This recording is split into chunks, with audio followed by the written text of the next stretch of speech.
ముందుగా మన చేతగాని దద్దమ్మ సన్నాసి మన హోంశాఖ మంత్రి రేవంత్ రెడ్డి గురించి మాట్లాడదాం. మహిళా సాధికారత గురించి మాట్లాడే సీతక్క కొండా సురేఖ నిద్రపోతున్నారా? ఈరోజు ఎక్కడున్నారు మీరు? ఒక మహిళకి ఆడబిడ్డకి అర్ధరాత్రి అన్యాయం జరుగుతుంటే ఎక్కడుంది మీ మహిళా సాధికారత?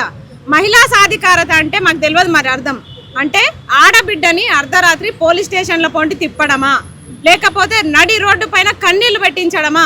ఏంది మీ మహిళా సాధికారత?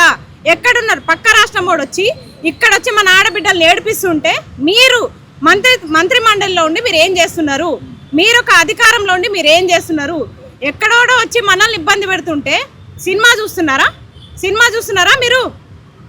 ఇంకొక ఆయన నిజంగా సిఐ శ్రీనివాస్కి ఒకటే అడుగుతున్నా సూటి ప్రశ్న. మీరు ఇక్కడ మా వదినమ్మని ఇట్లా లాగి పోయిన తర్వాత మీ పెళ్ళం నిజంగా మీకు అన్నం పెట్టిందా? నైటు తిన్నారా? అన్నం పెట్టిందా? నిజంగా ఆమె మహిళ అయితే అన్నం పెట్టదు మీకు. మీ ఇంట్లో ఆడవాళ్ళు ఉంటే నైటు మీకు పసులే ఉంటుంది. ఈరోజు కూడా మీకు అన్నం పెట్టొద్దు. అసలు అలాంటి దాష్టికం చేసిరు మీరు. ఒక మహిళ పైన ఇంత అరాచకం చేస్తారా? అసలు అంటే తెలంగాణ మహిళలు అంటే రక్షణ లేకుండా బతుకుతున్నాం. ఈరోజు తెలంగాణ రాష్ట్రం వచ్చిన తర్వాత మహిళలకి రక్షణ కరువైందా? మంత్రి మండలిలో హోంశాఖ మంత్రిగా మీరు ఏం చేస్తున్నారు రేవంత్ రెడ్డి గారు? మహిళలకి రక్షణ లేని పార్టీలు మాకెందుకు? మా మానాలకి ప్రాణాలకి రక్షణ లేకుండా మేము బతుకుతున్నాం. ఈరోజు మేము ముందుకొచ్చి మాట్లాడే ప్రయత్నం చేస్తుంటే మా మీద సోషల్ మీడియా దాడులు. ఇంకొకటి ప్రతిపక్షం వాళ్ళని అడుగుతున్నా, మీరు ఏం చేస్తున్నారు? మహిళలకి దాడులు జరుగుతున్నాయి, మాటలతో మేము బాధపడుతున్నాము, ఇట్లా లాగిర్రు, ఇట్లా చేసిండు సిఐ శ్రీనివాస్ అని చెప్తుంటే ట్విట్టర్లు చేస్తారా? సోషల్ మీడియాలో యుద్ధాలు చేస్తారా? మీరు రోడ్ల మీద ఎవరు రావాలి? తెలంగాణ ఉద్యమం కోసం రాలేదా?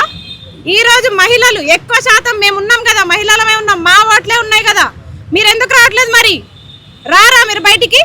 ప్రతిపక్షం వాళ్ళని అడుగుతున్నా, వాట్సాప్ యుద్ధాలు, ట్విట్టర్ యుద్ధాలు ఎన్ని రోజులు చేస్తారు? ఇట్లా ఉంటే ఉద్యమం అవుతుందా?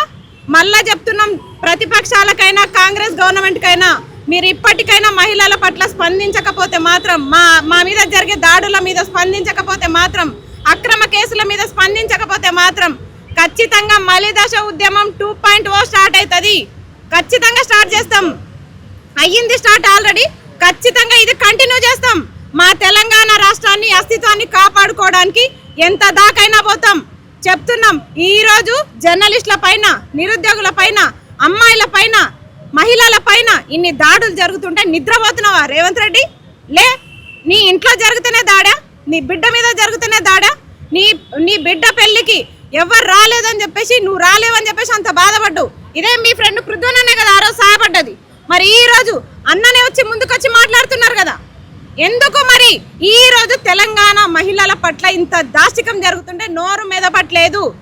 మీరు హోంశాఖ మంత్రిగా ఉన్నారు, మీ బాధ్యతను మీరు నిర్వర్తించండి, లేకపోతే ఆ బాధ్యత నుంచి తప్పుకోండి. అసలు మా తప్పు, మీలాంటోడు మాకు రక్షణగా ఉంటాడు రేవంత్ అన్న అనుకున్నాం. కానీ ఈరోజు రావణాసురుడు లెక్క కాటేస్తున్నావు. నువ్వే ఏపీ వాళ్ళని పిలిపించి మరీ మమ్మల్ని అవమానపరుస్తున్నావు. ఈరోజు ఎవరి వల్ల? మేము చెప్పింది ఇన్ని రోజులు మేము చెప్పింది అబద్ధమా? చెప్పినా కదా, ఆ పవన్ కళ్యాణ్ అనేటోడు రావణాసురుడు అని చెప్పినాం కదా. ఇట్లనే మహిళల పైన దాడులు చేస్తే రావణాసురుడు కాక ఏమవుతాడు చెప్పండి? మా హీరో దేవుడు అని జైజాలు కొట్టిరు కదా, కామెంట్లు పెట్టిరు కదా, మమ్మల్ని చాలా చిత్రహింసలు పెట్టిరు కదా సోషల్ మీడియాలో. ఇప్పుడు చెప్పండి సమాధానాలు ఎక్కడున్నాయి? మీ సమాధానాలు ఇప్పుడు చెప్పండి. మీ హీరోనా, దేవుడా, రావణాసురుడా? మీరే సమాధానం చెప్పాలి. ఎందుకంటే ఇక్కడ ప్రతి గవర్నమెంట్ స్పందించాలి, ఇక్కడ రాజకీయాలకి అతీతంగా స్పందించాలి. మీరందరూ కూడా బయటకు వచ్చి మాట్లాడాలి. మీరు ఎంతసేపటికి ట్విట్టర్లో, సోషల్ మీడియాలో యుద్ధాలు చేసి మాత్రం సహించాం. మేము మా మహిళల పట్ల జరుగుతున్న దాడులని మేము ఖండిస్తున్నాము.